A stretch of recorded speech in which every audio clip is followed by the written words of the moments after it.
C'est à la fois un réel plaisir et un honneur pour moi d'être aujourd'hui parmi vous au sein de cette haute institution. Dans le cadre de la deuxième session ordinaire de l'année 2019. Madame la Présidente, vous avez bien voulu m'inviter à intervenir sur un thème d'une grande actualité, à savoir le civisme. Vous l'avez dit comme thème, quelle stratégie pour lutter contre l'encombrement des espaces et voies publiques. Le choix de ce thème démontre tout l'intérêt que vous et l'institution que vous dirigez accordez à la préservation de notre cadre de vie. En effet, l'occupation anarchique de l'espace public et l'insalubrité qui caractérise nos villes et nos quartiers, particulièrement notre capitale, Dakar, doit interpeller nos consciences, mais aussi affecter notre amour-propre.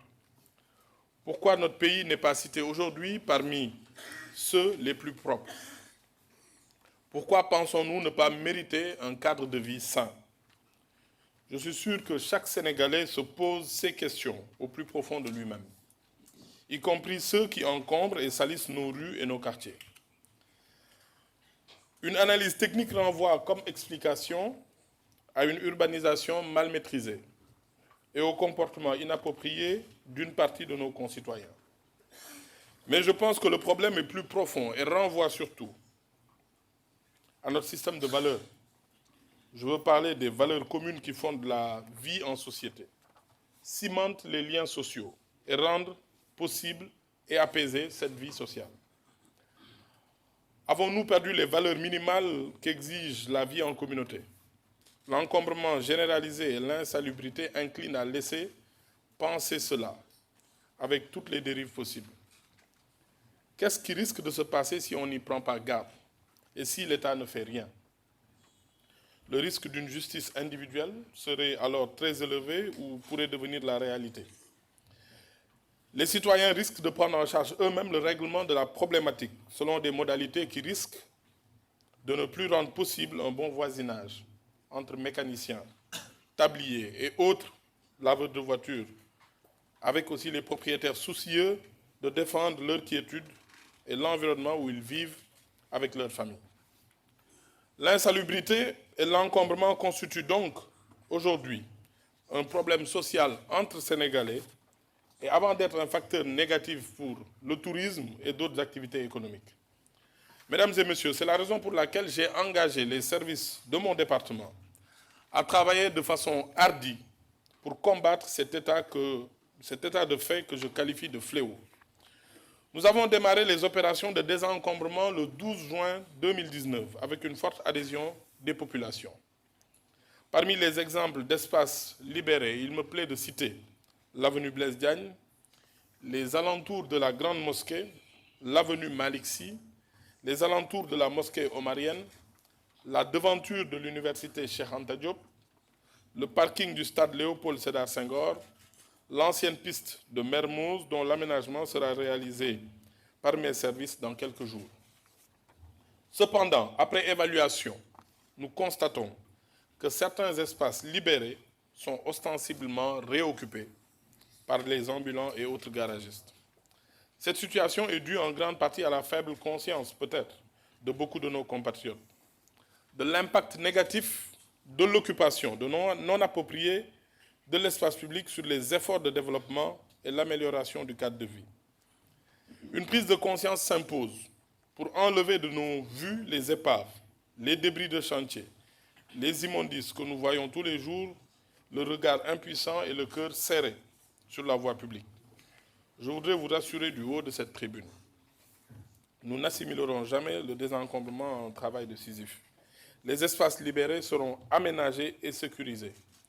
Il ne sera plus possible d'en faire un usage autre que celui auquel ils sont destinés, c'est-à-dire un lieu de rencontre et de manifestation de notre commun vouloir de vie commune. L'anarchie et l'insalubrité ne sont pas une fatalité. Nous pouvons y mettre un terme au bénéfice de tous et nous nous attellerons à cela sans faiblesse. Nous réaffirmons ici notre gratitude au chef de l'État qui nous accompagne efficacement dans ce combat et nous gratifie continuellement de son soutien. depuis son discours d'investiture du 2 avril, déjà après la dernière élection présidentielle, et ensuite avec des programmes phares comme Sénégal zéro déchet et Sénégal zéro bidonville, qui visent respectivement à l'amélioration du cadre de vie et à l'éradication de l'habitat spontané à l'horizon 2035. Lors du lancement de la campagne nationale de promotion de la propreté le 8 août 2019, il avait aussi instruit le ministre de l'Intérieur de mettre à la disposition de mon département 200 policiers ainsi que 1000 agents de sécurité de proximité pour la surveillance des espaces libérés. Il ne s'en est pas arrêté là. Il nous avait aussi instruit de poursuivre les opérations de désencombrement sur l'ensemble du territoire national. Parce que souvent, nous oublions que nos compatriotes vivant hors de Dakar subissent aussi les mêmes désagréments et aspirent légitimement à vivre avec leur famille dans un cadre de vie sain. Les conférences territoriales sur l'encombrement et l'hygiène publique que j'ai présidées dans les localités de Touba, Diourbel, Kaolack, Tivaouane, Thiès et Saint-Louis l'ont prouvé à suffisance. Nous ne les oublierons pas.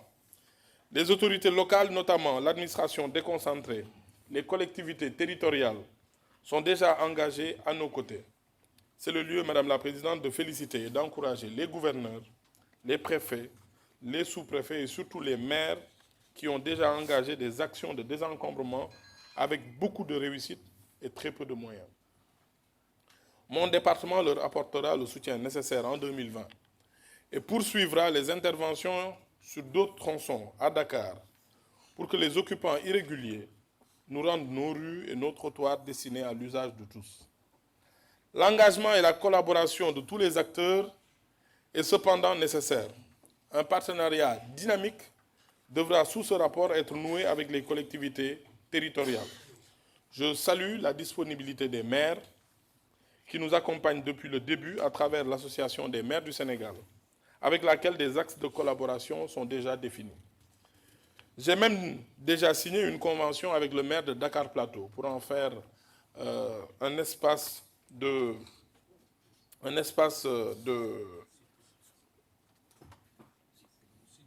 un site pilote, sur les questions liées au cadre de vie et à la gestion des déchets. Madame la Présidente, Mesdames et Messieurs, je vous parlais tout à l'heure de la perte de certaines valeurs fondamentales comme facteur explicatif de l'état actuel de nos villes et de l'indifférence de la majorité de nos concitoyens.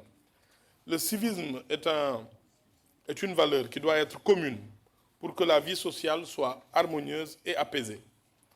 Les populations doivent être sensibilisées à cela. Je puis toutefois vous assurer ici qu'au-delà de la sensibilisation, seul l'exercice sans faiblesse des prérogatives de puissance publique peut venir à bout d'un comportement inapproprié en public. L'auto-ajustement mutuel ne se réalisant pas spontanément en société, la mise en œuvre d'un dispositif coercitif dissuasif se présente comme seule alternative pouvant produire des résultats durables comme dans beaucoup de pays. C'est pour cette raison que nous avons initié un projet de loi sur la lutte contre l'insalubrité, l'encombrement.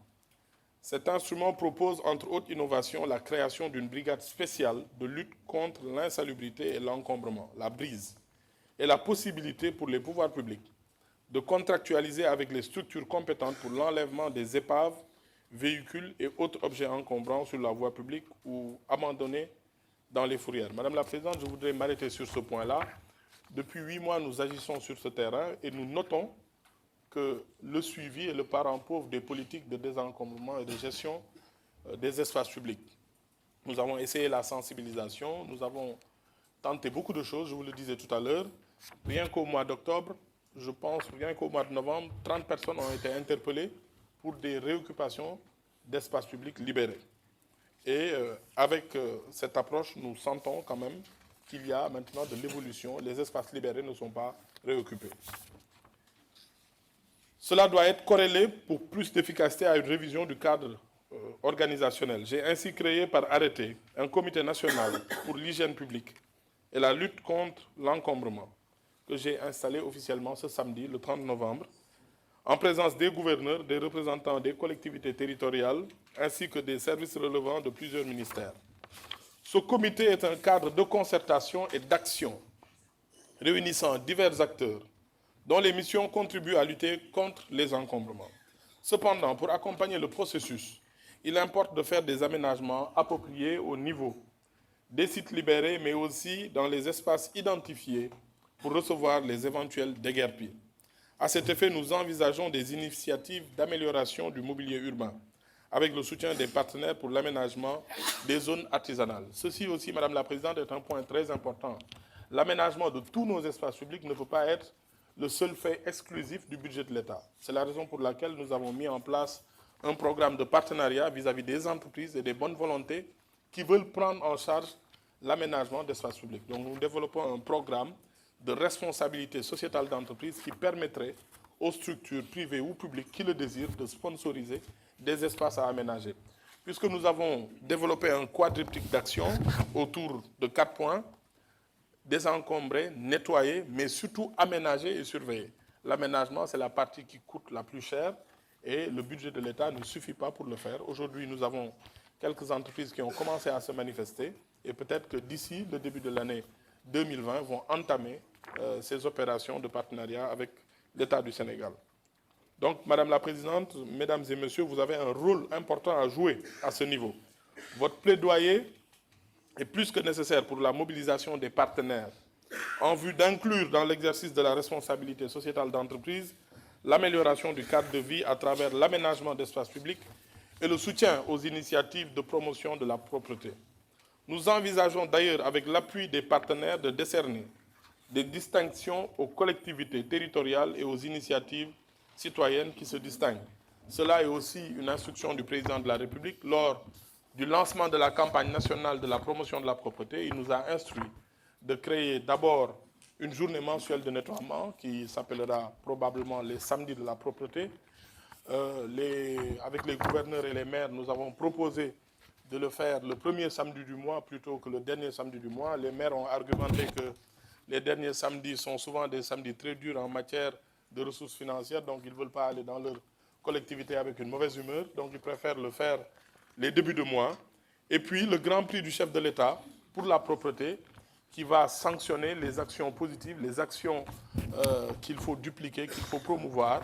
Ce seront les écoles les plus propres, les institutions publiques les plus propres, les entreprises les plus engagées dans la lutte pour la promotion de la propreté, l'hygiène et le cadre de vie. Madame la Présidente, Mesdames et Messieurs les conseillers, je ne saurais terminer mon intervention sans appeler votre attention sur la nécessité de travailler au changement des comportements de nos citoyens, de nos concitoyens. C'est un travail de longue haleine qui doit transcender l'espérance de vie d'un ministre à la tête d'un département ministériel et doit être une cause nationale.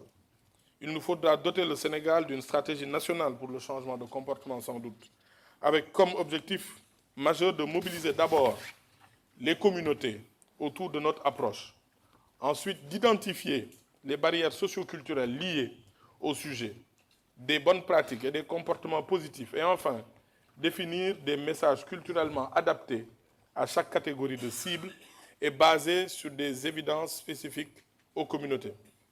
Cette stratégie nationale sera basée sur une responsabilisation progressive des communautés, afin de favoriser leur implication pour qu'elles deviennent les principales actrices et porteuses de leur projet de changement social.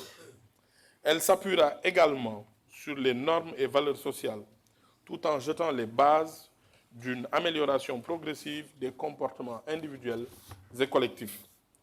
Je voudrais souligner aussi que dans le cadre du programme Zéro Déchet, il y a une composante importante qui vise à promouvoir la propreté et le changement de comportement. Donc en 2020, la direction de la propreté et de l'hygiène publique va parcourir le Sénégal avec comme objectif d'instituer dans chaque commune du Sénégal ce qu'on appelle un comité de salubrité publique. Ce n'est pas un comité qui va viser juste à organiser des séances de set-setal, mais c'est un comité dans chaque commune qui doit essayer de nous permettre d'implémenter les habitudes, de sensibiliser, d'éduquer, d'accompagner les écoles, de créer des leaders en matière de gestion du cadre de vie. Et c'est comme ça, avec des actions physiques, avec de la coercition, avec ce projet de loi, mais aussi de la sensibilisation, de l'éducation et du leadership au niveau local, que nous y arriverons.